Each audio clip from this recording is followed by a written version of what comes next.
उस मीटिंग में जब इस गैनोडर्मा के बारे में इंफॉर्मेशन दी गई, आई टुक इंटरेस्ट। जब उस मीटिंग में बताया गया कि एक औरत को 5 साल से गठिया था, उन्होंने ये RGGL के कैप्सूल खाए और कुछ महीनों में चलने लगी, बहुत हैरान हुआ, ये सुन के बहुत हैरान हुआ। But I think I did a wise thing that day कि इस बात को रिजेक्ट नहीं किया। नॉर्मली क्या देखते हैं एलोपैथिक लोग, कुछ आज इतना एक्सपीरियंस हो गया उसके बावजूद एलोपैथिक डॉक्टर्स हर्बल में विश्वास नहीं करते। बट मैंने शायद यही एक वाइज डिसीजन लिया कि मैंने उस इंफॉर्मेशन को रिजेक्ट नहीं किया, ये नहीं कि ब्लाइंडली एक्सेप्ट कर लिया। वो स्पीकर जो उस मीटिंग में बोल रहे थे, उनको मैंने यही कहा कि मेरे को कुछ पढ़ने के लिए दीजिए, लिटरेचर दीजिए, गिव मी इंफॉर्मेशन। उन्होंने बहुत इंफॉर्मेशन दी, कुछ दिन पढ़ता रहा, वेबसाइट, बुक्स, लिटरेचर्स, और 6-7 दिन 8 दिन सब स्टडी करने के बाद मेरे को ये नहीं समझ आई कि इससे गठिया कैसे ठीक होगा, ये नहीं समझ आया। लेकिन एक बात समझ आ गई, पूरी तसल्ली कर ली एक बात पे कि अगर मैं ये RGGL के कैप्सूल खाना शुरू करूं, ये मेरे को कोई नुकसान नहीं करेंगे। बस सिर्फ ये चीज समझ आई कि इसका कोई साइड इफेक्ट नहीं होगा। सिर्फ ये बात पे तसल्ली की कि इससे कोई साइड इफेक्ट नहीं होगा, कोई नुकसान नहीं होगा, और ये कैप्सूल RGGL खाने शुरू किए और इस पे विश्वास किया। फेथ कहते हैं विश्वास बहुत जरूरी होता है। बहुत लोग कहते हैं फलां डॉक्टर, उस डॉक्टर पे हमको इतना विश्वास है, वो मिट्टी की पुड़ी भी देगा तो ठीक हो जाएंगे। विश्वास, इस पे विश्वास किया। और तीसरा, I gave a message to my mind कि मुझे अपाहिज नहीं होना, मुझे ठीक होना है। क्योंकि ये भी मैंने कहीं से सुना था, सीखा था कि अगर इंसान का जिंदगी के प्रति पॉजिटिव एटीट्यूड हो तो 30% प्रॉब्लम उसी से ठीक हो जाती है। और ये एक साइंटिफिक फैक्ट है। जब पॉजिटिव एटीट्यूड होता है, पॉजिटिव थॉट्स होती हैं, हमारे दिमाग में कुछ केमिकल्स रिलीज होते हैं, वो हमारे इम्यून सिस्टम को स्टिमुलेट करते हैं। तो ये 3 काम करके एक कैप्सूल खाने शुरू किए। एंड आई वाज सरप्राइज्ड कि जब कुछ हफ्तों में, जस्ट अ फ्यू वीक्स, ये मेरे जॉइंट्स काम करने लगे, नॉर्मल चलने लगा। फिर मुझे लगा कि वाकई ये लोगों की जिंदगी बदलती है। उसके बाद इसके बारे में लोगों से बात करनी शुरू की, क्योंकि लगा इसमें बहुत सारे लोगों की प्रॉब्लम का हल हो सकते हैं। क्योंकि 30 साल की एलोपैथिक प्रैक्टिस में तो यही लगा था कि अगर डायबिटीज है तो सारी उम्र टीके लगते रहेंगे या गोलियां खाते रहेंगे, उससे शुगर का लेवल तो ठीक रहेगा, पर आने वाले टाइम में गुर्दे फेल हो जाएंगे, आने वाले टाइम में आंखें खराब हो जाएंगी, आने वाले टाइम में पैर में नाड़ियों में कोई प्रॉब्लम होगी, किसी के पैर कट भी जाएंगे। किसी को अस्थमा की प्रॉब्लम है तो चाहे वो अस्थमा का अटैक हो, टीका लग के ठीक हो जाएगा, लेकिन आने से रुकेगा नहीं। इसमें, इस प्रोडक्ट में ये नजर आया कि शायद प्रॉब्लम जड़ से ठीक हो सकती। उस समय तो ये था शायद, क्योंकि उस समय मेरे सामने मेरा एक अपना ही रिजल्ट था और कोई रिजल्ट नहीं था। तो लोगों से मैंने बोलना शुरू किया, पेशेंट तो मेरे पास आते ही थे, क्रॉनिक पेशेंट्स, उनको बोलना शुरू किया कि आपको शुगर है, डायबिटीज है, ये RGGL खाओ। आपको हार्ट की प्रॉब्लम है, RGGL खाओ। गुर्दे की प्रॉब्लम है, RGGL खाओ। चमड़ी की प्रॉब्लम है, RGGL खाओ। गठिया है, RGGL खाओ। कैंसर है, RGGL खाओ। हाई ब्लड प्रेशर है, RGGL खाओ। लो ब्लड प्रेशर है, RGGL खाओ। तो आप समझ सकते हैं कि मेरा बहुत मजाक उड़ाया जाता था, बहुत मजाक उड़ाया जाता था मेरा। बहुत लोग ताने देते थे मेरे को, और कई तो मेरे दोस्त डॉक्टर्स, उन्होंने तो मेरे को ये भी कह दिया कि यार पुराना हम सुनते हैं आदमी सठिया जाता है, पर अभी तो तुम्हारी वो उम्र हुई नहीं, ये कैसी बहकी बहकी बातें करने लगे कि एक ही प्रोडक्ट सब कुछ ठीक कर सकती है, एक ही दवाई सब कुछ ठीक कर सकती है। तो मैं उनको यही बात बोलता था कि आपके समझने में यही कमी है कि ये दवाई है, ये दवाई नहीं है। सिर्फ ये समझने की जरूरत है कि ये दवाई नहीं है। धीरे धीरे लोगों ने विश्वास करना शुरू किया, क्योंकि कॉन्फिडेंस था, कॉन्फिडेंस से बोलता था, because I had understood this product. विश्वास के साथ बोलता था, कॉन्फिडेंस के साथ बोलता था। धीरे धीरे लोगों ने विश्वास करना शुरू किया, इस्तेमाल करना शुरू किया, लोगों की प्रॉब्लम ठीक होने लगी। उन्होंने और आगे लोगों को बोलना शुरू किया, वो ठीक होते गए, और इस तरह करते करते ये लगभग 3.25 का सफल गुजर गया। और इन 3.25 सालों में जो सेटिस्फेक्शन मिली है, प्रोफेशनल सेटिस्फेक्शन, वो पहले 30 साल में नहीं मिली थी। I am saying this with confidence. अभी जस्ट अबाउट 1.5 months बैक, 1.5 महीना पहले, हरियाणा में एक जगह है असंध, वहां से एक पेशेंट आया मेरे पास, लगभग 41-42 साल का आदमी। उनको क्या प्रॉब्लम थी? पिछले लगभग 12-13 साल से बाईं टांग में खून की नाड़ी ब्लॉक थी। इसको मेडिकल भाषा में बोलते हैं, if any doctors are here, deep venous thrombosis, DVT, लगभग 11-12 साल से। और उसकी वजह से अल्सर्स हो जाते हैं, वेनस अल्सर्स। उस आदमी को पैर में, टांग में जख्म हो गए 1996 में, 1996।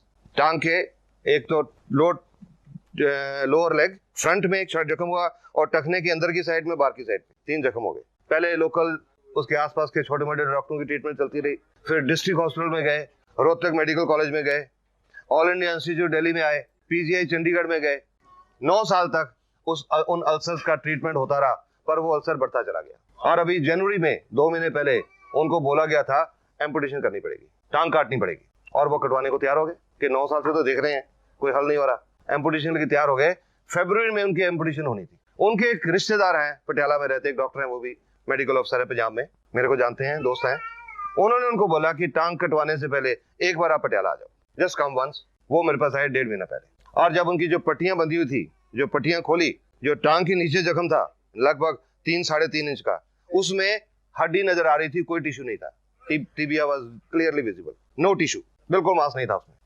और टखने की अंदर की साइड में, बाहर की साइड में nerves and tendons are visible, नाड़ियां नजर आ रही थी, कोई टिश्यू नहीं था।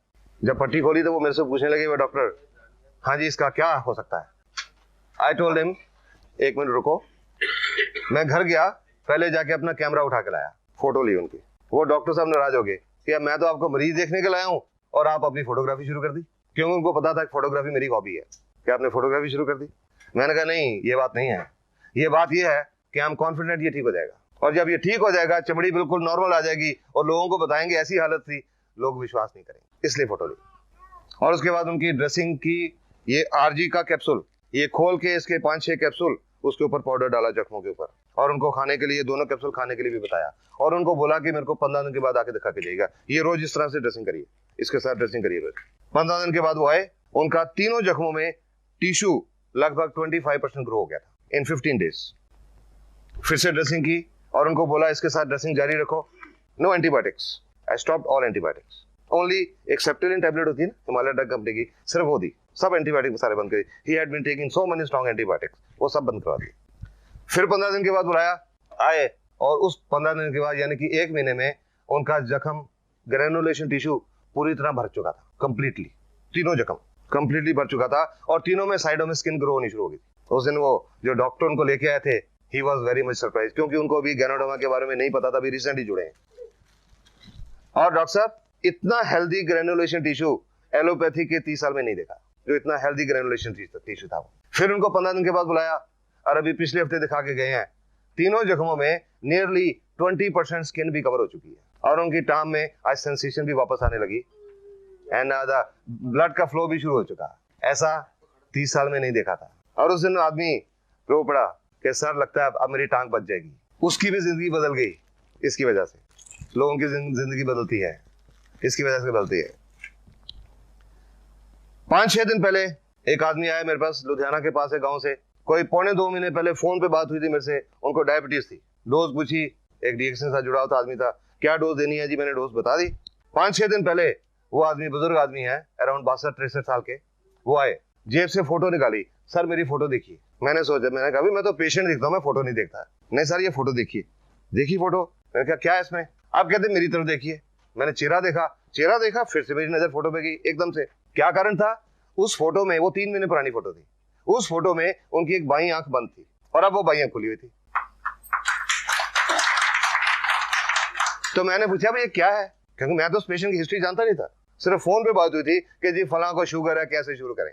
तो वो बताने लगे, बोलते हैं जी आप 3 बहुत मशहूर डॉक्टर हैं आंखों के, पंजाब में, दुनिया में मशहूर हैं। उन्होंने तीनों का नाम लेके कहा कि आपकी इस दवाई ने वो तीनों डॉक्टरों को फेल कर दिया।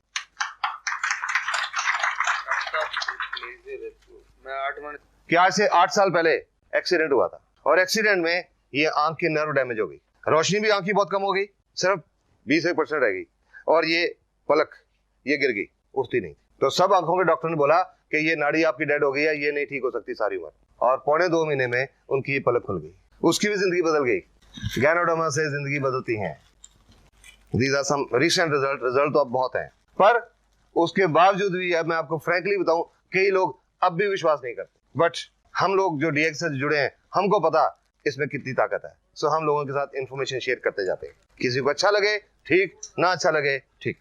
अब ये नमस्कार क्या चीज है, ये सब कुछ कैसे होता है, लेट्स डिस्कस दैट। नहीं है जो कह सके कि मैं 100% स्वस्थ हूं, हर एक को कुछ ना कुछ प्रॉब्लम है, तो इसलिए इसकी हर एक को जरूरत है। आज हर एक स्वस्थ क्यों नहीं है? ये जो खाने पीने में जो प्रॉब्लम है, नेचर ने, प्रकृति ने ये जो ह्यूमन बॉडी बनाई है, इंसान का शरीर, ये दुनिया का सबसे बढ़िया डॉक्टर है। Human body is the best doctor in the world. दुनिया का सबसे बढ़िया डॉक्टर है ये इंसान का शरीर। क्योंकि नेचर ने इस शरीर के अंदर एक बहुत अद्भुत ताकत रखी हुई है। Natural defence system, immune system, बीमारियों से लड़ने की अंदर की ताकत, रोग प्रतिरोधक शक्ति। अगर इंसान का इम्यून सिस्टम बिल्कुल ठीक है, पूरी तरह फंक्शनल है, तो और किसी डॉक्टर की जरूरत नहीं पड़ती, कोई बीमारी नहीं आती अंदर। इतनी ताकत प्रकृति ने दी हुई है, इंसान का शरीर, इम्यून सिस्टम सब बीमारियों से निपट सकता है। पर आज इम्यून सिस्टम बिगड़ गया, बहुत बिगड़ गया। क्यों बिगड़ गया? खाने पीने की क्वालिटी बदल गई। Toxins, we are eating toxins, विषैले पदार्थ, खेतों में फर्टिलाइजर, पेस्टिसाइड्स, इंसेक्टिसाइड्स, यूरिया से बना हुआ दूध, दूध के लिए जानवरों को टीके, और ये जो सब केमिकल्स हैं ये उस खुराक के रास्ते, उस दूध के रास्ते हमारे अंदर जा रहे हैं। ठीक बात है ना? ये हमारे अंदर जा रहे हैं। मुझे याद है 5-6 महीने पहले पंजाब में एक जगह पे ऐसी मीटिंग चल रही थी, और उस मीटिंग में एक पंजाब किसान यूनियन के एक प्रधान है, प्रेसिडेंट, वो बैठे हुए थे। अभी मीटिंग शुरू होने में 2-4 मिनट थे, तो वो मेरे साथ बैठे थे। मैंने उनके साथ थोड़ी डिस्कशन करनी शुरू कर दी। मैंने कहा जी आप बुजुर्ग हैं, आप सियासत में भी हैं, पॉलिटिक्स में भी हैं, बहुत आपकी जानकारी बहुत होगी, आप क्या मेरे को बता सकते हैं कि आज बहुत बीमारियां बहुत बढ़ रही हैं, वो क्यों बढ़ रही हैं? और वो पंजाब किसान यूनियन के प्रेसिडेंट वो बोलते हैं जी ये जो खेतों में हम जहर डाल रहे हैं, फर्टिलाइजर्स, खादें। तो मैंने कहा आपको इस बात का पता है? कहते हैं हाँ जी पता है। तो मैंने कहा आप तो प्रेसिडेंट हो पंजाब किसान यूनियन के, तो इसके बारे में आप कुछ स्टेप्स क्यों नहीं लेते? और जी मैंने बात की थी, मैंने फलान चीफ मिनिस्टर से बात की थी, फलान चीफ मिनिस्टर से बात की थी, वो सुनते ही नहीं। ये फर्टिलाइजर बनाने की नई नई फैक्ट्रियां लगाते जाते हैं। तो मैंने उनको बोला कि वो फैक्ट्रियां इसलिए लगाते हैं क्योंकि किसान उनको मांग रहा है। जब किसान कहेगा हमने खेतों में ये जहर यूज नहीं करना, तो वो फैक्ट्रियां कहां से लगेंगी?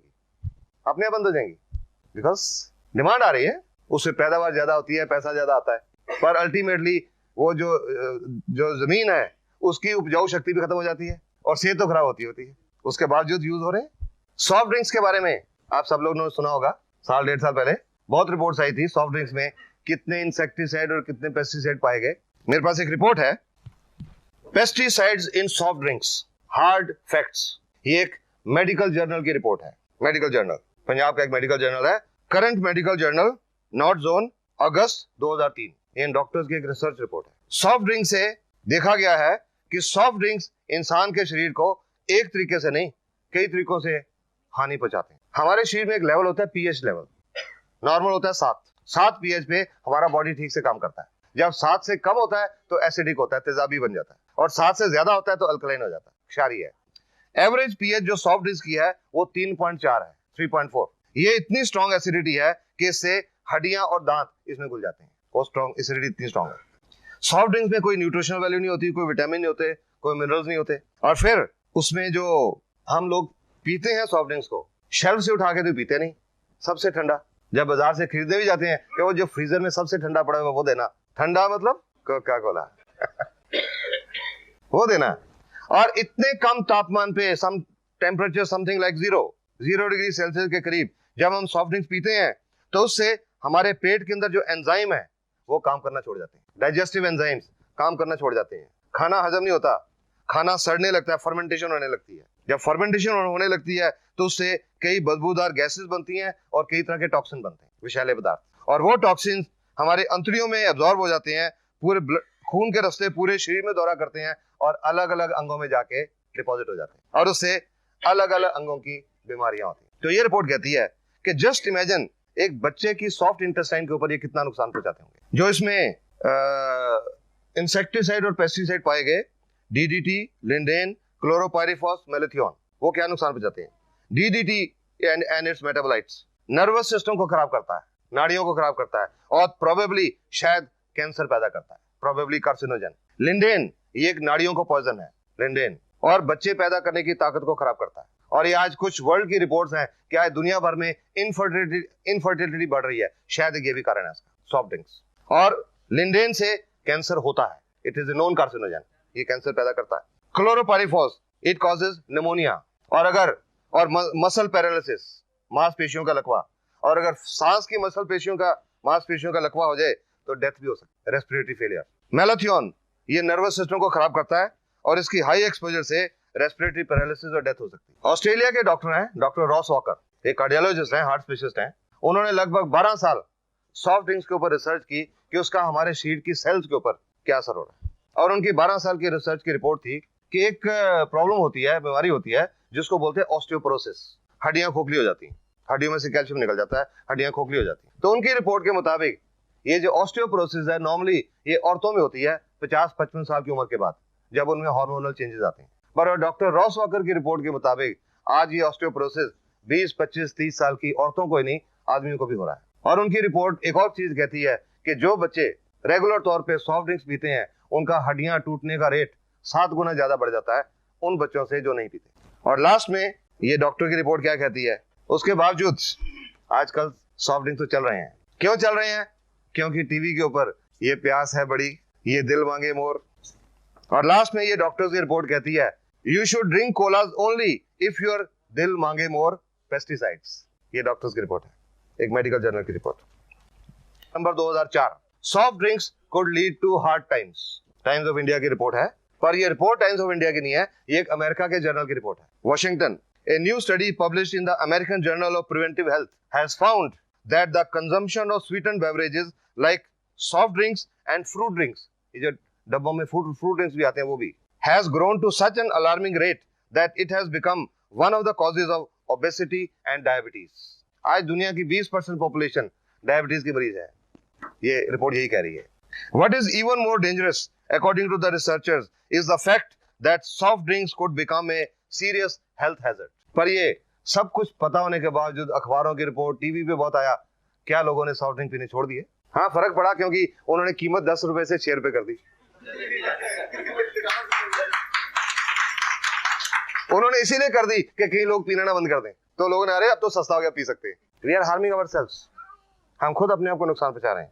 Human body is the best doctor in the world, nature का बनाया हुआ, लेकिन हमने इस शरीर की कदर नहीं की, हमने इसको बिगाड़ लिया। ये जो टॉक्सिन हम ले रहे हैं उन सेल के अंदर जाके डिपॉजिट हो जाते हैं, और जब सेल के अंदर वो टॉक्सिन जमा हो जाते हैं, वो विषैले पदार्थ जमा हो जाते हैं, तो सेल का बिजली की क्रिया और रासायनिक क्रिया डिस्टर्ब हो जाती है, इम्बैलेंस हो जाता है।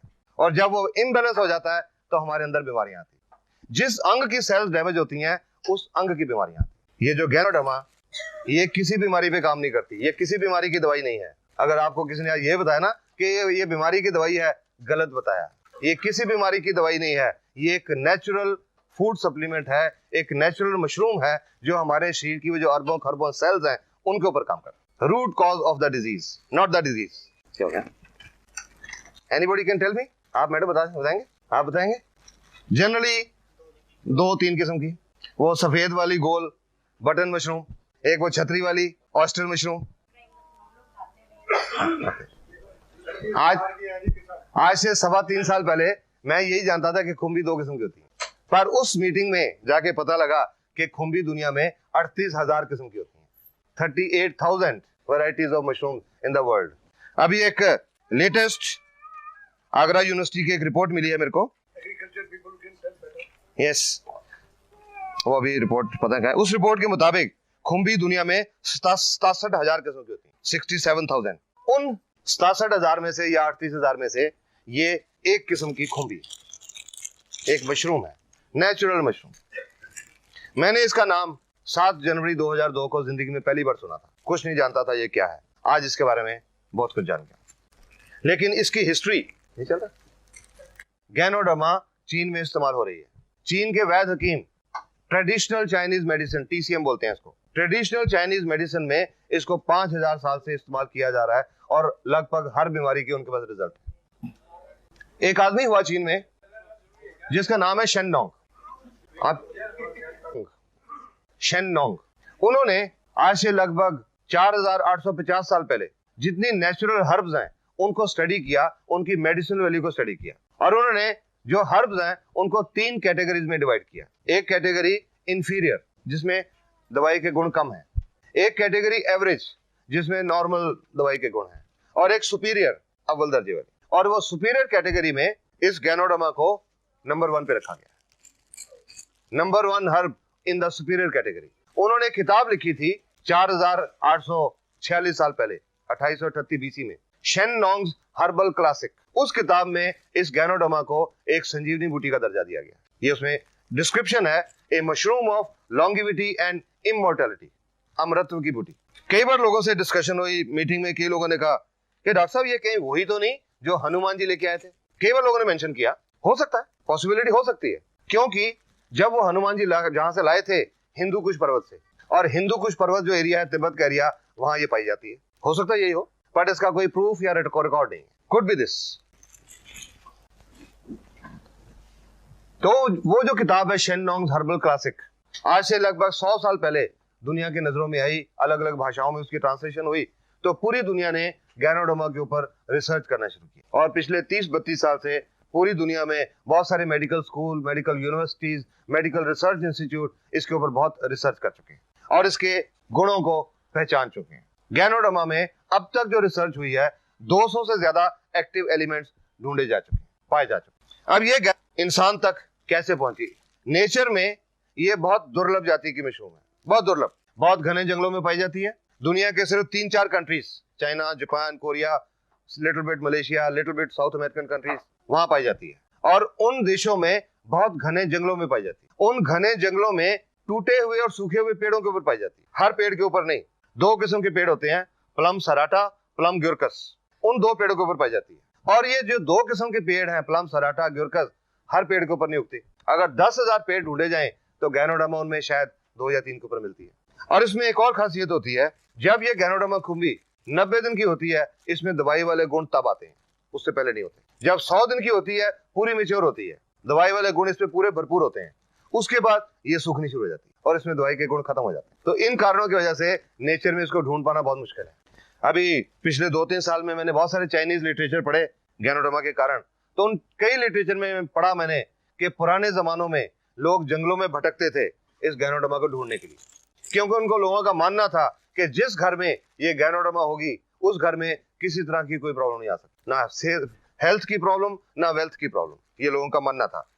लोग इसमें एक स्पिरिचुअल पावर मानते हैं, आम आदमी तक नहीं पहुंच सकती। पर ये एक आदमी हुए, ये फोटो देख रहे हैं, doctor Lim Sojan, I will show you here.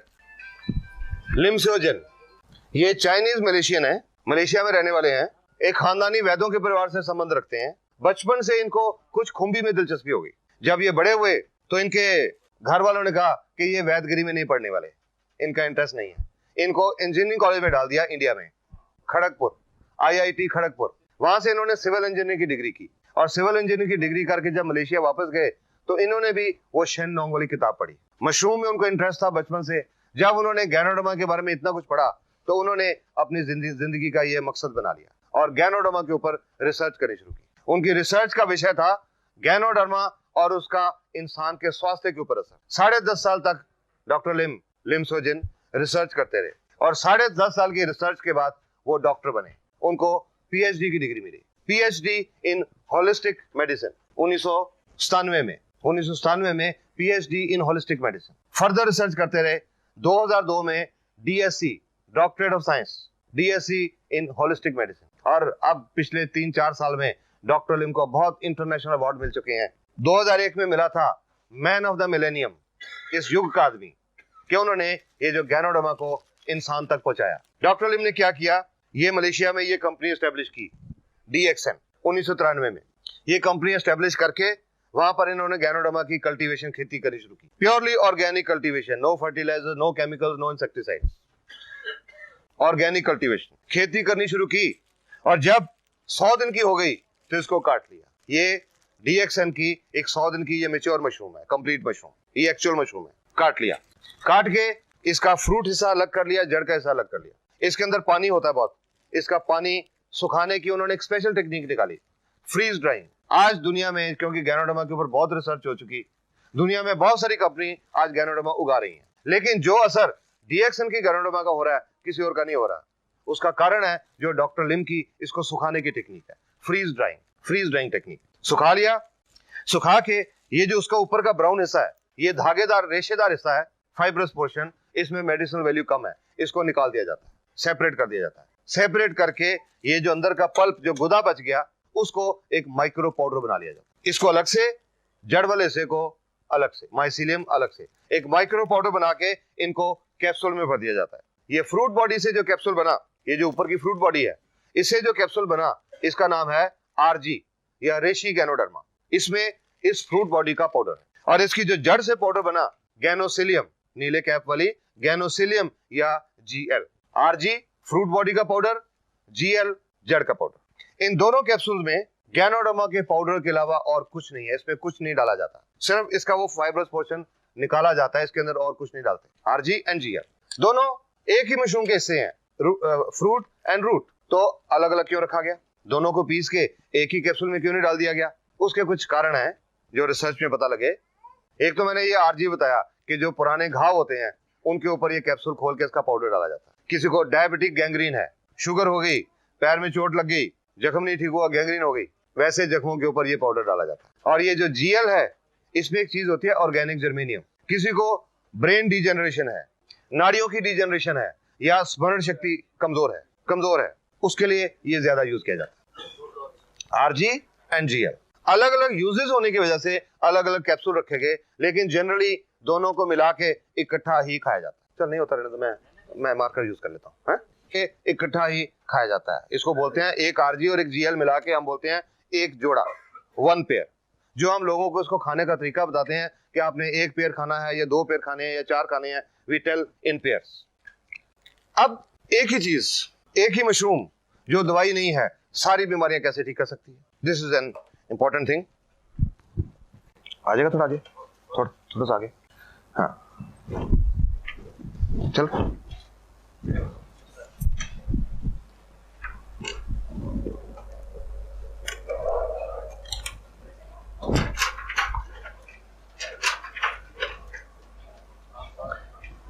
It works at the cell level, जो तो मैंने आपको बताया, Ganoderma works at the cell level.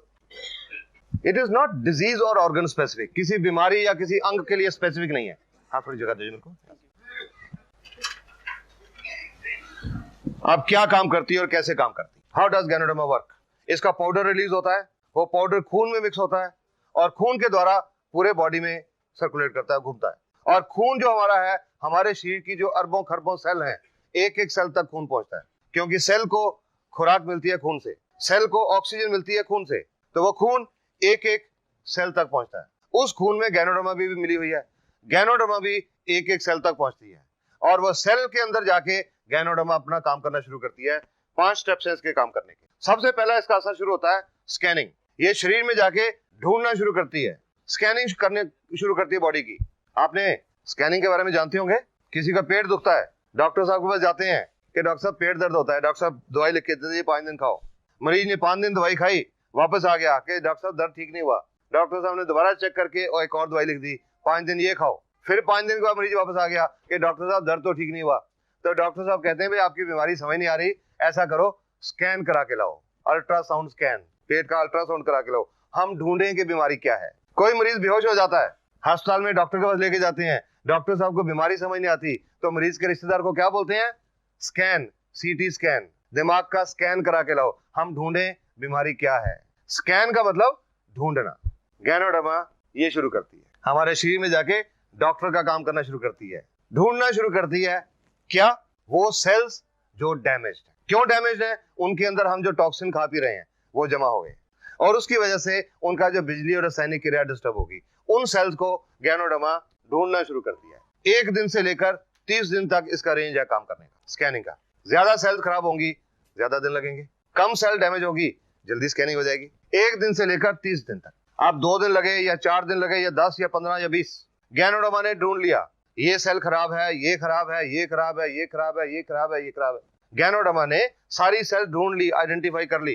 अब गैनोडर्मा को नहीं पता कि वो सेल लिवर की है या फेफड़े की है या दिल की है या गुर्दे की है या दिमाग की है या चमड़ी की है या आंख की या नाक की, किस ऑर्गन की सेल है, ये गैनोडर्मा को नहीं पता।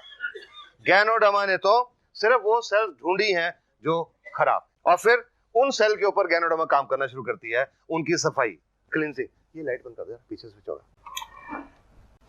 हाँ, उन सेल की सफाई या डिटॉक्सिफिकेशन, उन सेल के अंदर जो टॉक्सिन हैं, जो विषैले पदार्थ हैं, उनको सेल से बाहर निकालना शुरू करती है, कोशिकाओं में से बाहर निकालना शुरू करती है, और कोशिकाओं में से बाहर निकाल के हमारे शरीर से बाहर निकालना शुरू करती है। शरीर से बाहर कैसे निकालती है?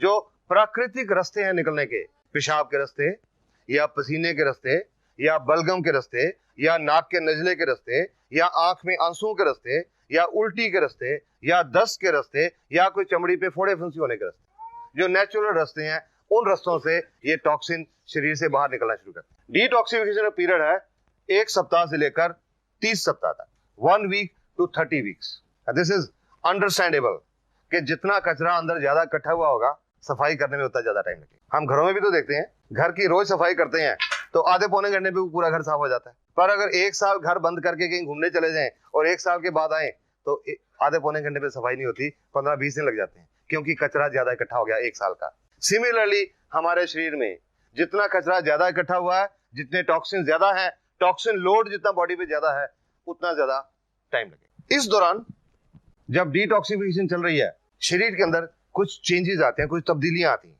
ये एक बहुत इंपॉर्टेंट चीज है समझने की, अंडरस्टैंड इट वेरी वेल। नहीं तो जो लोग ये समझते नहीं, गैनोडर्मा खाना शुरू करते हैं, 15 दिन के बाद छोड़ देते हैं। अरे मेरे को तो रिएक्शन हो गया, मैंने तो छोड़ दी। हुआ था, मैंने 1 महीना खाई, मेरे को तो रिएक्शन हो गया, मैंने तो छोड़ दी। ये बहुत जरूरी बात समझने की है। गैनोडर्मा का कोई रिएक्शन नहीं होता, इसका कोई साइड इफेक्ट नहीं है, कोई नुकसानदायक इफेक्ट नहीं है, no harmful effect. I can say that with confidence today. But during detoxification, जब सेल की सफाई चल रही है तो शरीर में कुछ सिम्टम्स आते हैं, कुछ लक्षण आते हैं, उनको हम बोलते हैं एलिमेंट रिफ्लेक्शन। Element reflection.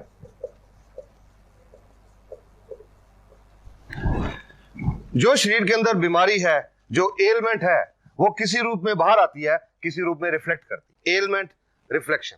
कुछ उदाहरण बताता हूं आपको। किसी का लिवर खराब है, जिगर खराब है, जब गैनोडर्मा लिवर की सेल के ऊपर, जिगर की सेल के ऊपर काम करना शुरू करती है, उनकी सफाई शुरू करती है, आंखें लाल हो जाती हैं। आज कई बार देख चुका है, अजी क्या दे दिया आपने, मेरी तो देखो आंखें खराब हो गई। शुरू में मेरे माताजी ने भी मेरे को ये कहा था। जब मैं ठीक हुआ तो मैंने अपने मम्मी डैडी को, बीमारी नहीं, just as a health tonic खिलाना शुरू किया। वो खिलाने के लगभग 20-22 दिन के बाद एक दिन मेरे माताजी ने सुबह मेरे को उठा दिया 6 बजे। ये देख मेरे को क्या दे दिया, तेरी दवाई ने आंखें खराब कर दी, रिएक्शन कर दिया, तेरी दवाई ने क्या दे दिया मेरे को आंखों के डॉक्टर के पास लेके चला। आज देखा मैंने, आंखें बहुत लाल थी, दे वर फायरी रेड, बहुत लाल थी। अब आंखें लाल क्यों है, मुझे पता था गैनोडर्मा के बाद आंखें लाल क्यों होती हैं, something wrong with the liver. फिर मैंने अपनी माताजी की पुरानी हिस्ट्री सोची सारी, 30-32 साल की। 30-32 साल से मेरे माताजी को पेट में थोड़ा दर्द रहता था और कॉन्स्टिपेशन, कब्ज रहती थी। बड़े अल्ट्रासाउंड, बड़े एक्सरे, बड़ी दवाइयां, बड़े मेडिकल स्पेशलिस्ट, ये प्रॉब्लम हल नहीं हुई। तो मैंने माताजी को कहा कि डॉक्टर्स आपकी बीमारी नहीं पहचान सके, आज गैनोडर्मा ने पहचान ली। Your liver is not working. कोई आंखों के डॉक्टर के पास नहीं जाना, कोई दवाई नहीं डालनी, सिर्फ पानी पियो ज्यादा, ताकि डिटॉक्सिफिकेशन जल्दी हो जाए। चुप करके बैठ गए और उसके 10-12 दिन के बाद उनकी हट गई, और उसके बाद जब तक वो रहे उनको कॉन्स्टिपेशन और पेट की प्रॉब्लम नहीं रही। This is how ganoderma works. किसी को गुर्दे की तकलीफ है, किडनी फेलियर है, जब गैनोडर्मा गुर्दे की सेल पे काम करे तो कानों में भारीपन महसूस होता है, लगता है जैसे कान बंद हो रहे हैं।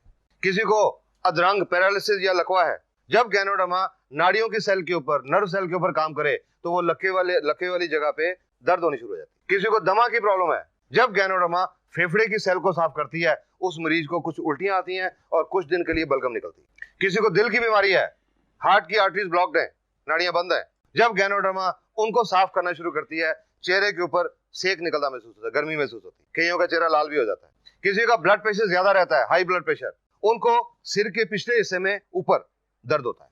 जिनका ब्लड प्रेशर कम रहता है, उनका सिर के पिछले हिस्से नीचे दर्द होता है। जिनको सर्वाइकल स्पॉन्डिलोसिस की प्रॉब्लम है, उनको चक्कर महसूस होते हैं। जिनको माइग्रेन, आधा सिर दुखता है, उनका दर्द थोड़ा सा ज्यादा होता है। जिनको जोड़ों का दर्द है, गठिया है, दर्द थोड़ा ज्यादा होता है। जिनको बवासीर की प्रॉब्लम है, उनको खून आता है मोशन के साथ। जिनको शुगर की प्रॉब्लम है, शुगर का लेवल थोड़ा सा बढ़ता है, नथिंग टू वरी, थोड़ा सा बढ़ता है, ज्यादा नहीं।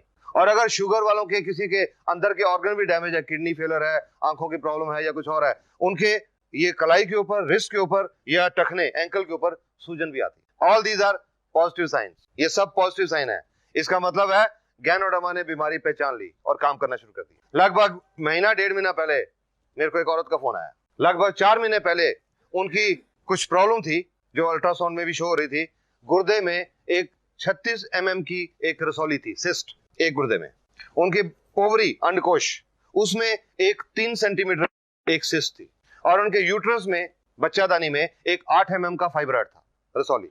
उन्होंने उसके लिए ये गैनोडर्मा की ट्रीटमेंट शुरू की, और ये शुरू करने के लगभग 2-2.5 महीने के बाद एक दिन मेरे को उनका फोन आया, और डॉक्टर साहब आपकी दवाई ने तो गड़बड़ कर दी। मैं कहा जी कौन सी दवाई, मैंने तो कोई दवाई दी नहीं आपको, वो जी वो जो आपके कैप्सूल हैं। मैं जी दवाई नहीं है, वो टॉनिक है। अच्छा जो भी है, उसने गड़बड़ कर दी। मैंने कहा क्या हुआ जी? कल मेरे को बहुत दस्त लगे शाम को, और आज सुबह खून भी आया साथ में। मैंने रात को भी नहीं खाई, सुबह भी नहीं खाई, खराब कर दिया इसने। मैंने उनको एक ही क्वेश्चन पूछा कि आपको कोई पुरानी बवासीर की शिकायत तो नहीं है? वो तो जी 10 साल से है। अगर गैरोडर्मा वही दिखा रही है कि आपके अंदर वो भी है। इसके लिए कुछ नहीं करना, 1-2 दिन में ठीक हो जाएगा। उसके बाद फोन नहीं आया। उसके बाद लगभग 1 महीने के बाद वो औरत अपना फरवरी के महीने का अल्ट्रासाउंड करा के लाई। पहला सितंबर का था, फरवरी का अल्ट्रासाउंड। उस अल्ट्रासाउंड रिपोर्ट के मुताबिक जो ओवरी में सिस्ट थी वो अब नहीं थी, जो यूट्रस में फाइब्रॉइड था वो अब नहीं था, और गुर्दे में जो 36 mm की सिस्ट थी वो अब 20 mm रह गई थी। About 3.5 months। तो मैंने उनसे पूछा कि जी आपने उस दिन फोन करके मेरे को कहा था, आप घबरा गए थे, तो आपने उसके बाद मेरे को बताया नहीं। कहते जी आपने बताया था 1-2 दिन में बंद हो जाएगा, दूसरे दिन बंद हो गया, कुछ नहीं करने की जरूरत पड़ी। And now she is so happy.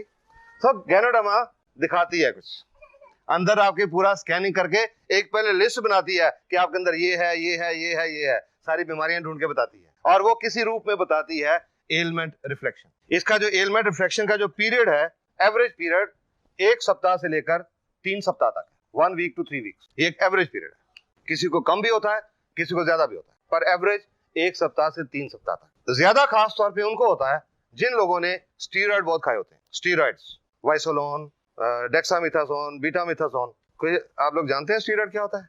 बहुत हार्मफुल चीज होती है, बहुत नुकसानदायक चीज होती है, और आज की दुनिया में लोगों ने बहुत खाए होते हैं अनजाने में। जानबूझ के नहीं खाते, अनजाने में। कैसे? एक आदमी को जोड़ दुखते हैं 20 साल से, एक एग्जांपल ले रहा हूं, जोड़ दुखते हैं 20 साल से, हर डॉक्टर को दिखा लिया, हर अस्पताल को दिखा दिया, और उन्होंने कहा जी आपका ये गठिया है, ठीक नहीं हो सकता। बैठ के घर में एक अच्छा दोस्त उनका आया, अरे मेरे को पता लगा फलां जगह के पे एक वैद्य है, देसी पुड़ियां देता है, उससे बहुत लोग ठीक हो गए। तो आदमी जाता है उनके साथ, वो वैद्य जी देख के, ये लो जी महीने की पुड़ियां ले जाओ। वो दो दिन पुड़ियां खाते हैं, दर्द बिल्कुल ठीक हो जाता है, वैद्य जी की बल्ले बल्ले हो जाती है, ढिंडोरा पिट जा रहे, बहुत बढ़िया वैद्य है। 30 दिन वो पुड़ियां खाई, बिल्कुल ठीक रहे, कोई प्रॉब्लम नहीं, उसके बाद छोड़ दी पुड़ियां, और 72 घंटे के बाद, 3 दिन के बाद दर्द पहले से ज्यादा बढ़ गया। फिर वापस गए वैद्य जी के पास, उन्होंने फिर महीने की पुड़ियां दी, महीना ठीक रहे, जब छोड़ी 3 दिन के बाद फिर दर्द बढ़ गया, फिर पुड़ियां ली, और वो पुड़ियां फिर चलती रही। और अंत में क्या हुआ? वो बात होती है कि मैं कंबल छोड़ना चाहता हूँ, कंबल मुझे नहीं छोड़ता, वो शरीर को लग जाती हैं, उनमें स्टीरॉयड्स होते हैं, शरीर को लग जाए, उसके बिना फिर शरीर चलता नहीं। और ये जो स्टीरॉयड है, ये सफेद मोतियां पैदा करते हैं, कैटरेक्ट, पेट में अल्सर पैदा करते हैं, और गुर्दे फेल हो रहे हैं। जब से अब गैनोडर्मा का काम शुरू किया, मेरे पास किडनी फेलियर के बहुत पेशेंट आ रहे हैं, और मैं समझता हूँ, और उनकी मैं हिस्ट्री में गया तो मुझे लगा उनसे ज्यादातर लोगों ने कुछ देसी पुड़ियां खाई हुई थी, गुर्दे फेल हो जाते हैं। तो जिन्होंने ये स्टीरॉयड खाए होते हैं, उनका एलिमेंट रिफ्लेक्शन पीरियड थोड़ा ज्यादा हो जाता है, पर ठीक हो जाते हैं। हर एक को शुरू में मैं यही राय देता हूँ, किसी को गैनोडर्मा की ट्रीटमेंट जब शुरू करें तो जिससे भी आप ले रहे हैं उससे ये पूछिए कि मेरे को ये प्रॉब्लम है, ये बीमारी है, मेरे को क्या निशानी आएंगी, सो दैट आप उसके लिए मेंटली प्रिपेयर्ड हो। कई लोग मेरे को ये भी कहते हैं जी उनको बता दिया पहले कि गठिया है, आपको दर्द बढ़ेगा, तो वो तो लेगा ही नहीं हमसे। तो मैंने कहा वो बेटर है, बता के आपने बता दिया कि दर्द बढ़ेगा, ये अच्छी निशानी है, वो कहे मैंने नहीं लेनी, वो बेटर है, इसकी बजाय कि आप उसको नहीं बताओ, 15-20 दिन का दर्द बहुत ज्यादा हो जाए तो वो आपको भी ब्लेम करे और गैनोडर्मा को भी ब्लेम करे कि इसने तो खराब कर दिया। इट इज बेटर कि पहले से बताओ। तो मैं हर एक को बताता हूँ। एक औरत आई थी मेरे पास लगभग 1.5 साल पहले, गठिया था, 5-6 साल से, देसी पुड़ियां खा रही थी बहुत देर से, 2-3 साल से देसी पुड़ियां चल रही थी। तो मैंने उनको बोला था आपका ये जो एलिमेंट रिफ्लेक्शन है, दर्द बढ़ेगा, बाकियों के मुकाबले में ज्यादा बढ़ेगा, ज्यादा देर तक रहेगा, आप इसको टॉलरेट करेंगे तब शुरू करिए। वो जब औरत आई थी, चल के आई थी, लाठी लेके चल रही थी, मुश्किल से चल रही थी, साथ में 2 आदमी उनके रिश्तेदार साइड में चल रहे थे कि अगर कहीं पैर फिसल जाए तो उनको संभाल ले। चल के आई थी, बता दिया एलिमेंट रिफ्लेक्शन, ठीक है जी कोई बात नहीं, मैं सोऊंगी। 22-23 दिन के बाद वो औरत दोबारा से वापस आई।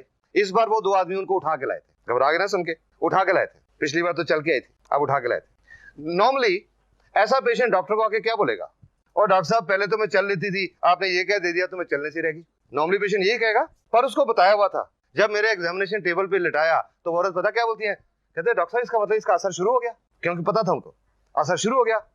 मैंने उनको एक बात बोली, आपका ये जो पॉजिटिव एटीट्यूड है आप जल्दी ठीक हो जाओगे। और उसके 1.5 महीने के बाद वो कनाडा की फ्लाइट लेके गई, और अब कनाडा से उनको देख के, और उनको कनाडा में चलते फिरते देख के कुछ लोग पटियाला पहुंचे, उनको चलते फिरते देख के। She is a mobile model, she is a walking publicity for Ganoderma. DXN को कोई टीवी के ऊपर इश्तेहार देने की जरूरत नहीं पड़ती, अखबारों में इश्तेहार देने की जरूरत नहीं पड़ती, चलते फिरते लोग ये एडवर्टाइजमेंट, सॉरी ये इंपॉर्टेंट चीज है समझना, एलिमेंट रिफ्लेक्शन, इससे घबराना नहीं है, it's a good sign. Ganoderma has started working. इस दौरान जैसे मैंने जोड़ों के दर्द बताया, अगर दर्द ज्यादा हो गया कोई पेन किलर खा सकते हैं, नो प्रॉब्लम, उसको कम करने के लिए कोई पेन किलर ले सकते हैं। शुगर की प्रॉब्लम है, लेवल नॉर्मली तो 10-15% बढ़ता है, पर अगर किसी किसी का एवरेज 1-2% लोगों का, किसी का ज्यादा भी बढ़ गया, तो अगर इंसुलिन के 20 यूनिट लग रहे हैं, कुछ दिनों के लिए 25 कर दे, नो प्रॉब्लम। दमे की प्रॉब्लम है, जब बलगम निकलेगी, अगर कहीं सांस की प्रॉब्लम ज्यादा आ जाए तो डेरिफ्रिन का टीका लगवाना पड़े, लगवा लें, नो प्रॉब्लम। पंप लेना पड़े, ले लें, no problem. But RGGL should be continued, क्योंकि ये काम कर रही है, ये बंद नहीं करी। टेम्परेरी मेजर कोई ले सकते हैं, बट इसको काम करने दीजिए, इट इज वर्किंग। जब सारी सेल साफ हो जाती हैं, एलिमेंट रिफ्लेक्शन खत्म हो जाते हैं, तीसरा काम शुरू होता है। उसके बाद तीसरा काम शुरू होता है गैनोडर्मा का, रेगुलेशन। सेल के अंदर जो बिजली की क्रिया और जो रासायनिक क्रिया डिस्टर्ब्ड है, उसको गैनोडर्मा बैलेंस करती है। जो सेल ओवर एक्टिविटी कर रही हैं उनको कम करती है, जो अंडर एक्टिविटी कर रही हैं उनको एक्टिवेट करती है। It balances the body cells, bio electric and biochemical function. और जब उनका फंक्शन बैलेंस हो जाता है, जो बॉडी की सेल्स हैं वो नॉर्मल काम करने लग जाती हैं। जब सेल नॉर्मल काम करने लग जाती हैं, स्कैनिंग होकर सेल ढूंढ ली गई, उसके अंदर जो टॉक्सिन्स है, हार्मफुल मटेरियल्स, केमिकल्स, वो साफ कर दिए गए, सेल की फंक्शनिंग बैलेंस हो गई, सेल नॉर्मल हो गई, नॉर्मल फंक्शन करना शुरू कर दिया, तो जिस ऑर्गन की वो सेल हैं, उस ऑर्गन की बीमारी ठीक होनी शुरू हो जाती है। चाहे वो लिवर की सेल है, चाहे वो दिल की सेल है, चाहे गुर्दे की है, चाहे पेट की है, चाहे आंख की है, चाहे चमड़ी की है, उस अंग की बीमारी ठीक होनी शुरू हो जाती है। चौथा काम शुरू होता है building phase, reconstruction of the damage cells. जब सेल ने नॉर्मल काम करना शुरू कर दिया तो सेल्फ रिपेयर स्टार्ट होती है, सेल अपने आप को रिपेयर करना शुरू करती है, रिकंस्ट्रक्शन। और उसके बाद रीजेनरेशन। जो सेल्स हमारे शरीर में सोई पड़ी हैं, सुस्त पड़ी हैं, not working up to the mark, उनको गैनोडर्मा एक्टिवेट करती है, रीजेनरेट करती है, पुनरुत्पत्ति करती है। और ये जब 5 प्रोसेस पूरी हो जाती हैं, 100% हमारे शरीर की सेल नॉर्मल हो जाती हैं, जो नेचुरल वे में काम करने लग जाती हैं। और जब 100% नॉर्मल हो जाती हैं, काम करने लग जाती हैं, तो हमारे शरीर का सोया हुआ डॉक्टर जाग पड़ता है। Immune system becomes functional, fully functional. और जब वो इम्यून सिस्टम फंक्शनल होता है, सोया हुआ डॉक्टर जाग जाता है, और वो अंदर का डॉक्टर बीमारियां ठीक करता है, because human body is the best doctor in the world. Ganoderma किसी बीमारी को ठीक नहीं करती, ये किसी बीमारी की दवाई नहीं है, ये तो हमारे अंदर के सोए हुए डॉक्टर को जगाने का एक टॉनिक है। It is a health tonic, not a medicine. हमारे शरीर के बिगड़े हुए सिस्टम को ठीक करती है, बीमारियां अपने आप ठीक हो जाती हैं। हर चीज का एक रेंज है। स्कैनिंग 1 दिन से लेकर 30 दिन तक, कितना टाइम लगेगा डिपेंड करेगा कितनी सेल खराब है। डिटॉक्सिफिकेशन 1 सप्ताह से 30 सप्ताह, टॉक्सिन लोड कितना बॉडी में, बैलेंस करने को 1 महीने से 12 महीने, डिपेंड करेगा बैलेंस कितना बिगड़ा हुआ है। रिकंस्ट्रक्शन 6 महीने से 24 महीने, पुनर्निर्माण 6 महीने से 24 महीने। I'll give you a layman's example, probably you will understand। बारिश आती है, जब कोई कच्ची दीवार है, दीवार गिर जाती है, अगर दीवार का सिर्फ 2 फुट का हिस्सा गिरा तो उसको दोबारा बनाने में शायद 2-3 घंटे लगेंगे, पर अगर बारिश ज्यादा, पूरी दीवार गिर गई, तो बनाने में ज्यादा टाइम लगेगा, पुनर्निर्माण ज्यादा टाइम लगेगा। 6 महीने से 24 महीने तक डिपेंड करता है रिकंस्ट्रक्शन कितनी करने की जरूरत है, पुनर्निर्माण कितना करने की जरूरत है। एंड रीजेनरेशन 1 साल से 3 साल तक, कि हमारा सिस्टम शरीर का कितना बिगड़ा हुआ है, उसको बैलेंस करने में गैनोडर्मा को कितना टाइम लगेगा। किसी पेशेंट के लिए गैनोडर्मा की ट्रीटमेंट का कोई फिक्स पीरियड नहीं होता। हम किसी को ये नहीं बता सकते कि आपको दमा है, आपको 6 महीने लगेंगे, आपको हार्ट प्रॉब्लम है, आपको 8 महीने लगेंगे, आपको शुगर है, आपको साल लगेगा, किसी को नहीं बता सकते। हर एक बॉडी अलग अलग तरीके से काम करता है। एक दमे का मरीज 18 दिन में ठीक हो गया था, 22 साल से दमा था, 18 दिन में पूरा ठीक हो गया था, मैं हैरान हो गया देख के। और एक और दमे की पेशेंट आई थी मेरे पास, 4 साल से दमा था, उनको 7 महीने लग गए थे। बॉडी कैसे रिस्पॉन्ड करता है, हर चीज के प्रति हमारे शरीर का रिस्पॉन्स क्या है, उस पर डिपेंड करेगा कि टाइम कितना लगता है। एवरेज जो पीरियड है ज्यादातर बीमारियों का, आप 3 साल का जो एक्सपीरियंस है, 6-7 हजार जो पेशेंट देख चुका हूं, मेरा जो एक्सपीरियंस है, ज्यादातर बीमारियों के लिए 6 महीने से 12 महीने का टाइम लगता है। ज्यादातर 60 to 70% 6 महीने से 12 महीने में ठीक हो जाती है। किसी को ज्यादा भी लगता है, किसी को कम भी लगता है। ये मैं आपको इसका एक क्लासिकल एग्जांपल है, I will just tell you. ये डीएक्सन की मैगजीन आती है, हर आदमी जब डीएक्सन को ज्वाइन करता है, उसका फॉर्म भरा जाता है, एक उसको बैग मिलता है, बैग के अंदर एक फॉर्म होता है जिसको बोलते हैं testimonial form. DXN is so confident अपनी प्रोडक्ट के बारे में, इनको यकीन है ठीक हो जाएंगे, तो वो टेस्टिमोनियल फॉर्म है कि जब आप ठीक हो जाएं, आप ये फॉर्म भर के भेजिएगा कि आपका नाम क्या है, उम्र कितनी है, एड्रेस क्या है, आपको क्या तकलीफ थी, कब गैनोडर्मा खानी शुरू की, क्या डोज खाई, अब कैसे। तो वो लोग अपने लेटर भेजते हैं, वो इस मैगजीन में पब्लिश होता है, वो रिपोर्ट यहाँ पब्लिश होती है। ये एक दुबई की रिपोर्ट है। ये औरत को 30 साल से शुगर की बीमारी थी, इंसुलिन के टीके लगते थे। 7वें महीने में जाके शुगर का लेवल कम आना शुरू हुआ और 16 महीने के बाद शुगर ठीक हो गई, इंसुलिन के टीके लगने बंद हो गए। अगर कहीं इस औरत ने 6 महीने में फैसला कर लिया होता कि मेरे को तो 6 महीने हो गए ये कैप्सूल खाते हुए, मेरी तो शुगर नहीं ठीक हो रही, मैंने नहीं खानी, आज भी इंसुलिन के टीके लगते होते। 16 महीने लगे। इनकी एक बेटी है, उनको 20 साल से शुगर थी, उन्होंने भी ये खाना शुरू किया। 5 महीने में उनकी सब दवाएं छूट गई, 5 महीने में शुगर ठीक हो गई। एक को 16 महीने लगे, एक को 5 महीने, दोनों ठीक हो गए। पर ये फर्क क्यों? किसका सिस्टम कितना बिगड़ा हुआ था, कितनी रिपेयर की जरूरत थी बॉडी में। अलग अलग टाइम लगता है हर पेशेंट को। आज तो जब भी मेरे को कोई पेशेंट पूछता है कि जी मेरे को फला बीमारी है, मेरे को गैनोडर्मा कितनी देर खानी पड़ेगी, मेरा एक ही जवाब होता है, जब तक ठीक नहीं हो जाते। चाहे 4 महीने लगते हैं, चाहे 6 महीने लगते हैं, चाहे 2 साल लगते हैं, चाहे 4 साल लगते हैं। जब सिस्टम ठीक हो जाएगा, प्रॉब्लम ठीक हो जाएगी। Have it with confidence, but this I can tell you with confidence, Ganoderma works, it works wonderfully. बहुत कुछ देख चुका हूं, ऐसे लोगों को देख चुका हूं जिन्होंने जीने की उम्मीद छोड़ दी थी। जलंधर के पास एक गांव है, वहां से दिसंबर में एक पेशेंट नहीं, एक पेशेंट का बेटा आया मेरे पास 11 दिसंबर को अपनी माताजी की रिपोर्ट लेके। उनको 10 दिसंबर को उनको माताजी को ओसवाल कैंसर अस्पताल से डिस्चार्ज किया गया था, ये कह के कि घर ले जाओ, सेवा करो, कुछ दिनों के मेहमान है। क्या हिस्ट्री थी उनकी? उनको ओवरी का कैंसर था, अंडकोश, 1990 में हुआ था। ऑपरेशन हो गया, कीमोथेरेपी हो गई, रेडियोथेरेपी, बिजलियां लग गई, ठीक हो गए। 12 साढ़े 12 साल बिल्कुल ठीक गुजर गए, नो प्रॉब्लम्स। पर 2003 में उस कैंसर की जड़ें फिर बढ़ने लगी, मेटास्टेसिस। 12 साल के बाद जड़ें बढ़ने लगी, अंतड़ी में आ गया, लिवर में आ गया, खाने की नली में आ गया, और उनके खाने की नली कंप्लीटली ब्लॉक्ड हो गई। ओसवाल अस्पताल में 2 महीने दाखिल रहे, कीमोथेरेपी हो गई, बिजलियां लग गई। वो जो ट्यूब होती है रबड़ की, खाना देने के लिए सिरिंज से जो दूध पिलाते हैं, वो ट्यूब लगा दी गई और 10 दिसंबर को डिस्चार्ज किया गया, घर ले जाओ, सेवा करो। वो पूछता है जी आपकी गैनोडर्मा कुछ करेगी? मैंने कहा जी इनका तो बहुत बड़ा हुआ है, आई डोंट थिंक कुछ हो सकता है, पर आप फिर भी उनको दो कि एक टॉनिक है, उनके पास जितने दिन बचे हैं वो ठीक ठाक गुजर जाए, दर्द थोड़ी कम हो जाए। कैंसर के पेशेंट का जो अंत होता है बहुत दर्दनाक होता है कि रोज के 3-3 4-4 टीके लगाने पड़ते हैं, शायद वो कम हो जाए। शुरू किया उन्होंने लगभग 1 सवा महीने के बाद। उससे पहले एक बार जलंधर में गया था, वो औरत दिखाने भी आई थी, मिली थी मेरे को। बिल्कुल स्केलेटन थी, ढांचा हड्डियों का, ट्यूब लगी, उसके थ्रू सिरिंज के रास्ते दूध पीते थे। अगर पानी का एक आधा चम्मच भी लेने की कोशिश करती थी मुंह से, बाहर आ जाता। 1-1.5 महीने के बाद वो पटियाले आई औरत, एक और कैंसर के पेशेंट को साथ लेके, कि ये आदमी 15 दिन से हमारे पीछे पड़ा हुआ है कि जहां से आपने दवाई ली हमें भी लेके चलो, क्योंकि उस औरत ने अब कुछ खाना पीना शुरू कर दिया था। लिक्विड्स, कस्टर्ड, दलिया, ऐसी चीजें खानी शुरू कर दी थी। तो मेरे से पूछने लगी अब ये नाली निकलवा दें? मैंने कहा भी नहीं, जब तक आप कुछ सॉलिड्स नहीं खाने लगते तब तक नहीं। एंड आई एडवाइज देम कि रोटी लेके छोटे छोटे टुकड़े करके दाल में भिगो के 1-1 2-2 चम्मच से खाने की कोशिश करो। जनवरी की बात आई, 11 फरवरी को उनके बेटे का फोन आया, सर कल मम्मी ने साग और रोटी खाई। इंसिडेंटली मुझे 13 फरवरी को जलंधर जाना था एक शादी अटेंड करने। I felt so happy. मैंने उसको कहा अपने गांव का रास्ता बताओ, मैं तुम्हारे गांव में आना चाहता हूँ। और उनके गांव में गया।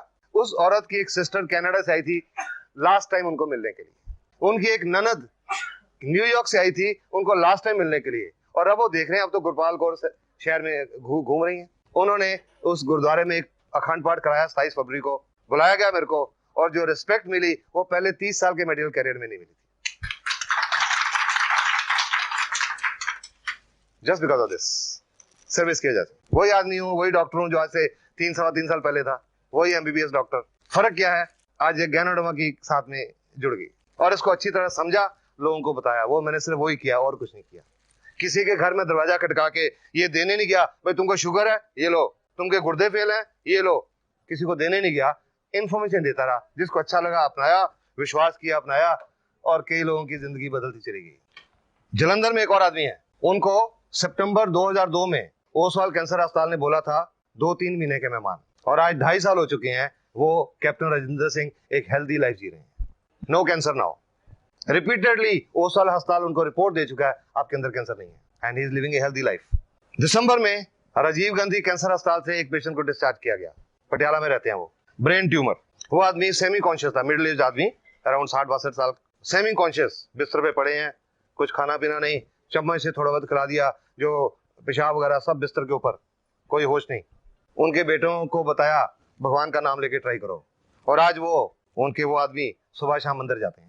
राजीव गांधी कैंसर अस्पताल में बोल रहा था कुछ दिनों के मेहमान हैं, अभी 3.5 महीने हो चुके हैं, वो मंदिर जाते हैं और घर के सारे काम करते हैं। This is what Ganoderma is doing. You got to understand it, you got to understand ganoderma.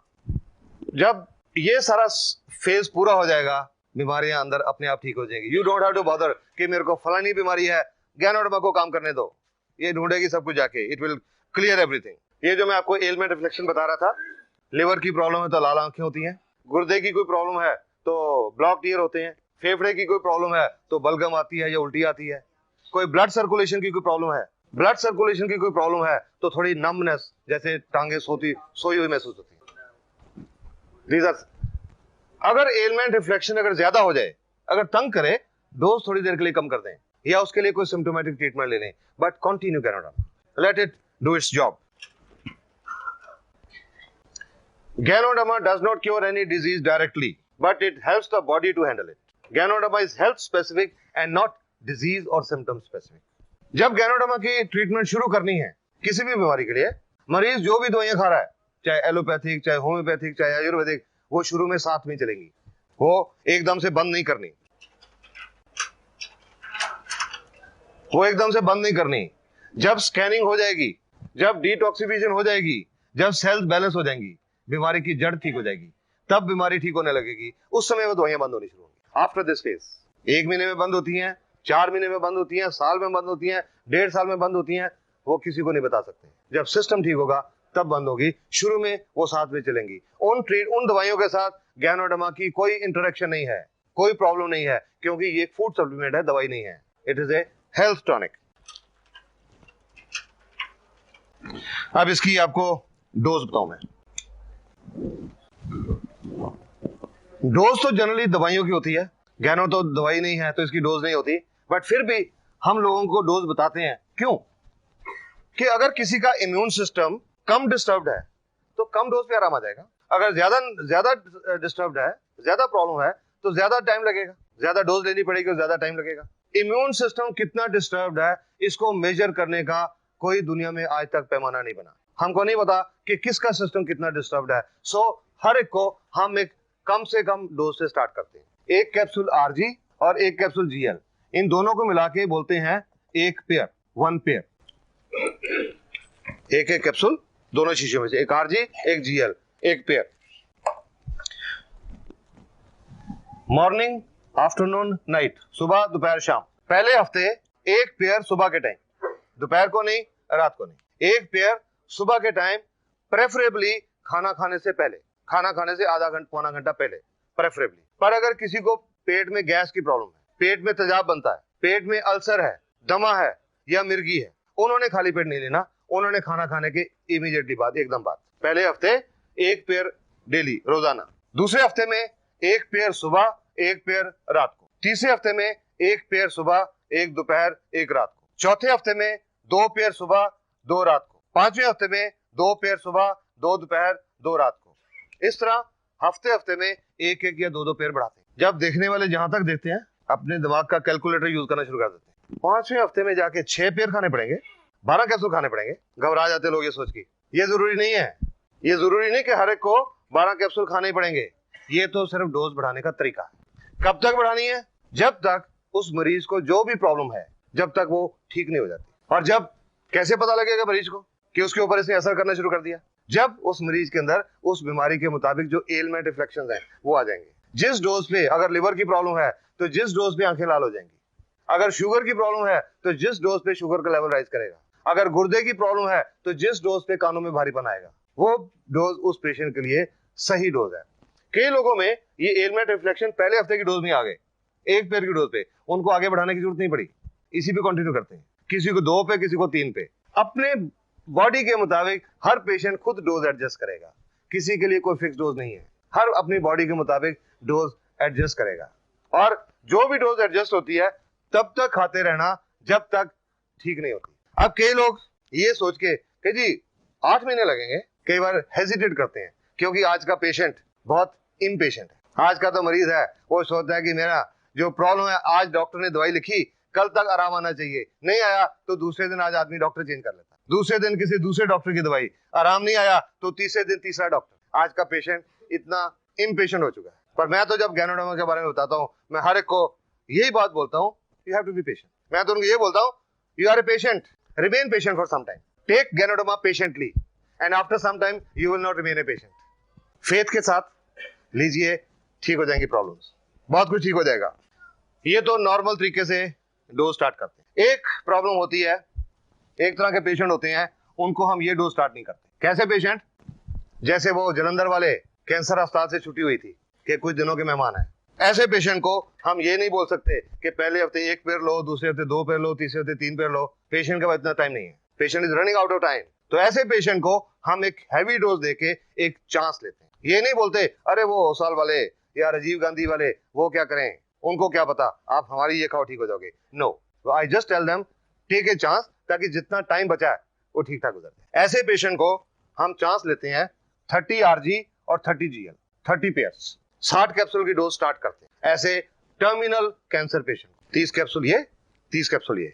अब वो कैंसर का पेशेंट ऐसा, उसके जो रिश्तेदार, मैं बड़े लोगों को फेस कर चुका हूँ, जब बताता था ये लेनी है डॉक्टर साहब 60 कैप्सूल, मैं कहता हाँ जी, आई एम श्योर। मेरी बातें तो सुन के अच्छा जी चले जाते, बट आई एम श्योर मेरे क्लिनिक के बाहर जाके वो बातें करते होंगे कि डॉक्टर का दिमाग खराब हो गया। ठीक है ना, कि ये मरीज के अंदर तो कोई जान नहीं है, एक तो हड्डी का ढांचा रह गया बिजने लगने के बाद, इससे कोई रोटी नहीं खाई जाती, भूख ही नहीं लगती, कुछ खाता है तो उल्टी आ जाती है। ये 60 कैप्सूल कहां से खाएगा? नहीं खा सकता। ऐसा पेशेंट 60 कैप्सूल नहीं खा सकता, वो खिलाने का एक खास तरीका है। ये जो 60 कैप्सूल है, इनका हम पाउडर खोल लेते हैं, पाउडर निकाल लेते हैं 60 कैप्सूल, 30 RG 30 GL, और एक ऐसी मिनरल वाटर की बोतल, उसमें आधा लीटर पानी, थोड़ा गर्म पानी, गुनगुना पानी, ये लेके ये जो 60 कैप्सूल का पाउडर है ये उसके अंदर डाल देते हैं। ढक्कन को अच्छी तरह बंद करके उस बोतल को जोर जोर से ऐसे शेक करते हैं, अप एंड डाउन डायरेक्शन, कम से कम 100 दफा, कम से कम 100 बार। इसको बोलते हैं पोटेंटाइज करना। ये एक होम्योपैथिक प्रिंसिपल है, पोटेंटाइज करना। और 100 दफा शेक करके जो आधा लीटर सस्पेंशन तैयार हो गई, वो उस कैंसर के मरीज को हर 5-10 मिनट में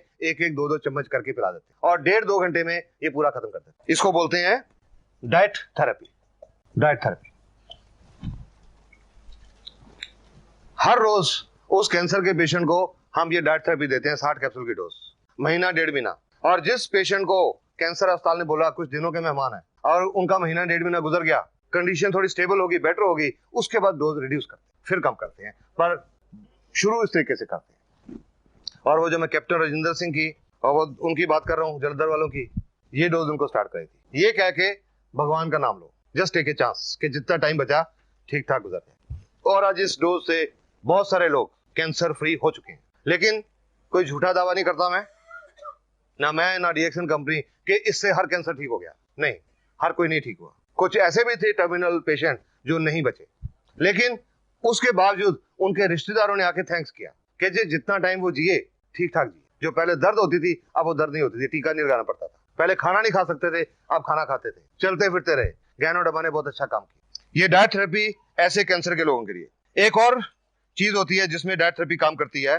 कोई इंसान बहुत हेल्दी है, 130 किलो को हेल्दी कहेंगे क्या? लोग कहते हैं जी वो मेरी फलानी एक मामी है वो बहुत हेल्दी है, हेल्दी नहीं कहेंगे, इसको बहुत अनहेल्दी है। 125-30 किलो का वजन है।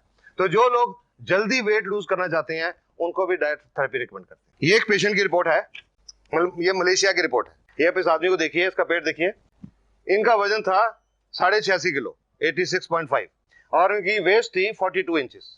इन्होंने ये डाइट थेरेपी शुरू की और साथ में बोलते हैं कि मैंने दोपहर को हल्का खाना खाया, सुबह शाम सिर्फ फल फ्रूट खाए, पाइनएप्पल, पियर, एप्पल, गुआवा और वाटरमेलन, सिर्फ फल फ्रूट सुबह शाम, और साथ में थोड़ी एक्सरसाइज की। 21 दिन के बाद 13.5 किलो वजन घटा इन 21 डेज, और कमर 42 से 37 इंच। डाइट थेरेपी एक और किस्म के लोगों के लिए भी, कोई गठिए का पेशेंट जिसको ये पता लगे दर्द बढ़ेगा, अरे नहीं मैं नहीं लूंगा कि दर्द बढ़ जाएगा, उनको डाइट थेरेपी शुरू कराते हैं, क्योंकि इसमें एलिमेंट रिफ्लेक्शन कम आते हैं या नहीं आते। ऐसे लोगों को भी डाइट थेरेपी शुरू करते हैं। सब ये जो प्यार करते हैं ये कितने टाइम तक ठीक रहता है? 1.5-2 घंटा बस, उससे ज्यादा नहीं। जब हम इससे ऐसे हिलाते हैं ना, इसमें एक बड़ी डायनामिक पावर पैदा होती है। ये जो क्या होता है, पानी के अंदर कुछ जो पानी के कण होते हैं, इनको बोलते हैं MC, molecular clusters. Molecular clusters, जो पानी, आम पानी का जो साइज होता है मॉलिक्यूलर क्लस्टर्स का 13 से 15 MC पर क्यूबिक मिलीलीटर। जब ये करते हैं वो 13 से 15 के बजाय 2-3 हो जाता है, उनकी एब्जॉर्प्शन सेल में बढ़ जाती है। और 2 घंटे के अंदर वो डायनेमिक पावर रहती है, उसका खत्म हो जाती है। सपोजिंग कोई पेशेंट है, उसने भी आधा पिया, नहीं पिया गया 2 घंटे में, तो 2 घंटे के बाद इसको फिर से ला लो, फिर वो 100 बार फिर ला के फिर से वो पैदा करके फिर 1.5-2 घंटे में खत्म कर दो। ऐसा भी कर सकते, लाइक दैट। 1-1.5 महीना daily, every day, every day. जिसका ओवरवेट था, तो इसको कितना डोज, ये तो हैवी है ना, इसके लिए ये इतना ही डोज देना चाहिए। किसका ये? जो एक्सेस वेट है, हाँ। 86 केजी है, हाँ। फॉर एग्जांपल मेरे Okay, मदर का है, हाँ। और उनको जोड़ों पे भी दर्द है, उनको नॉर्मल 1, 2, 3 से शुरू कराओ। वो पेयर बढ़ाएं, हाँ, उसी से बढ़ाओ। तो उसी से एक पटियाला में एक औरत है, उनको गठिया है, उनको एक ही पेयर स्टार्ट किया था, उन्होंने एक पेयर बढ़ाया ही नहीं, 2 महीने तक एक ही पेयर रहते रहे। 2 महीने में उन्होंने 8 किलो वजन लूज कर दिया, सिर्फ एक पेयर से। अब उनका गठिया भी ठीक है और अब उनका वो भी ठीक है। हाँ जी, हमारे 8 महीने से ये पहली डोज पे ही चलता रहे तो कब तक चलना है? क्या हो रहा है? पेयर ना बढ़ाया जाए और हाँ। एक ही डोज पे चलता रहे।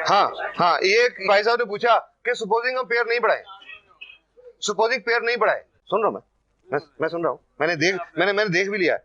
आप बहुत बातें सुन रहे हो, 8 महीने से मैं पेड़ खा रहा हूँ। पता है मेरे को हाँ, कि सपोजिंग डोज नहीं बढ़ाए, जैसे वो 1, 2, 3 की बोलते हैं, अगर आदमी एक ही पेयर लेता रहे तो क्या असर? एक ही पेयर कह रहे हैं ना, सपोज असर होगा। वैसे तो एक पेयर की डोज हम उनको बताते हैं जिनको कोई प्रॉब्लम नहीं है, सिर्फ अपनी हेल्थ मेंटेन करने के लिए, ठीक है। तो अगर कोई बीमारी है तो हमको कम से कम 2 या 3 पेयर की डोज तो चाहिए। सपोजिंग वो नहीं भी बढ़ाता, एक ही पेयर लेता रहता है, तो उसके अंदर जो प्रॉब्लम है, जो 3 की पेयर से मान लो 8 महीने में ठीक होती है, एक लेता है तो 2 साल लग जाएंगे, टाइम बढ़ जाएगा। वैसे उससे कोई फर्क नहीं पड़ेगा, थोड़ा टाइम ज्यादा लग जाएगा। पहले चाह रहा हूँ जैसे मैं ठीक हूँ हाँ। और शुरू करूँ तो एक बार हाँ, यस या for gaining same way go up to 3 pairs. हाँ जी, yes. How do we believe and why do we believe you that you are not giving us any steroids? Is it approved by any organization? Since you say that you got so many attempts, has it been approved by WHO or anyone before we all start with anti-steroids? Yeah. No, it's a very valid question. It's a very valid question, and it's this question must be answered. Otherwise, we don't want to keep people in the dark. Yeah, we don't want to keep the people in the dark. Okay. I'll just tell you. Dr. Lim approached the US government to open DXN in USA, but उन्होंने refuse कर दिया। US government ने refuse कर दिया क्योंकि वो हर खाने की चीज के बारे में, दवाई के बारे में बहुत स्ट्रिक्ट है। Their standards are very strict. It was handed over to FDA. FDA started experimenting. 1 साल एक्सपेरिमेंट करने के बाद DXN was opened in California. After FDA approved it as a safe food supplement. और कई लेबोरेटरीज की reports हैं हमारे पास about betamethasone absent, corticosteroid absent, dexamethasone absent, prednisolone absent, ये रिपोर्ट्स हैं। अब कुछ लोगों ने मेरे को ये भी बताया जी हमने वो हमारे शहर में एक लेबोरेटरी टेस्ट कराया था, I've gone through all this, test कराया था, उन्होंने बोला इसमें स्टेरॉइड है। एक छोटी लेबोरेटरी के पास इसको टेस्ट करने का इंतजाम होता ही नहीं है। पहली बात, इंडिया में सिर्फ 1 या 2 लेबोरेटरी हैं, बॉम्बे में एम्स में होगी, उनके पास है, हर लेबोरेटरी कर ही नहीं सकती। एक चीज होती है जिसको हम बोलते हैं sterol, there is something called sterol which is a natural thing, वो नेचुरल प्लांट्स में होती है। वो स्टीरॉल का टेस्ट भी पॉजिटिव आता है because Ganoderma contains that ergosterol. Ergosterol is a natural precursor of hormones, it contains that, जिसकी वजह से छोटी मोटी लेबोरेटरी वाले इसमें स्टीरॉइड दिखा देते हैं। पर हमारे पास सिंगापुर की लेबोरेटरी, मलेशिया की लेबोरेटरी, चेन्नई की लेबोरेटरीज, इंडिया में जब आई थी ड्रग कंट्रोल ऑफ इंडिया ने सब कुछ वेरीफाई किया था, then DXN was allowed to come in India. And 1993 में DXN कंपनी मलेशिया में शुरू हुई और आज दुनिया की 53 कंट्रीज में चल रही है। There must something must have been found, उसके बिना नहीं हो सकता। और अगर यूएसए जैसे कंट्री में खुली, कनाडा में खुली, ऑस्ट्रेलिया में खुली, I don't think they will allow it without verifying. चल रही है, you can rest assured. Report चाहिए, बहुत सारी हैं, इंटरनेट के ऊपर बहुत रिपोर्ट्स अवेलेबल हैं, यू विल फाइंड वन अर्गोस्टेरॉल। कितनी है सर? थोड़ा सा रिपोर्ट आती है। आप एज बताइए मेरे को, एज कितनी है? एज, उम्र? ओके। पहले उनको शुगर की भी प्रॉब्लम थी? प्रॉब्लम उसको एक बार 3-4 साल का था तो फिटनेस का प्रॉब्लम था, काफी लंबा इलाज चला था उसका। Doctor Das please, we are answering the questions now. ये क्वेश्चन हो सकता है और भी किसी के काम आएंगे। हाँ सुनिए, ये किडनी पेशेंट के बारे में बात कर रहे हैं, हम एक गुर्दे के पेशेंट की बात कर रहे हैं। सुनिए प्लीज। हाँ तो वो टिकनेस का इलाज चला था 6-7 साल। डॉक्टर दास गुप्ता जो है वो बहुत अच्छे डॉक्टर थे, तो चले गए, उसका इलाज भी सही हुआ और ठीक भी हो गया। चलो अभी 1.5-2 महीना पहले प्रॉब्लम आई, फीवर हो रहा है और वो गांठ में दर्द हुआ, इलाज कराने के लिए गए तो दरभंगा में डॉक्टर एन मिश्रा है। ये डायलिसिस कितनी देर से चल रहा है? डायलिसिस पिछले सप्ताह से चल रहा है, 2 दिन हो गए हैं डायलिसिस। ओके, तो क्या उन्होंने ट्रांसप्लांट कराने का फैसला कर लिया? डॉक्टर ने उन्होंने कहा कि इसको ट्रांसप्लांट तो करना पड़ेगा, लेकिन उससे पहले डायलिसिस भी जरूरी है। ओके, और पेशेंट उसे देखने से चलता फिरता है। अगर तो किसी पेशेंट ने डिसाइड किया कि कुछ दिनों में ट्रांसप्लांट कराना है, अगर किसी ने, आप सबकी इंफॉर्मेशन की है कि कुछ दिनों में ट्रांसप्लांट कराना है, तो गैनोडर्मा शुरू नहीं करनी।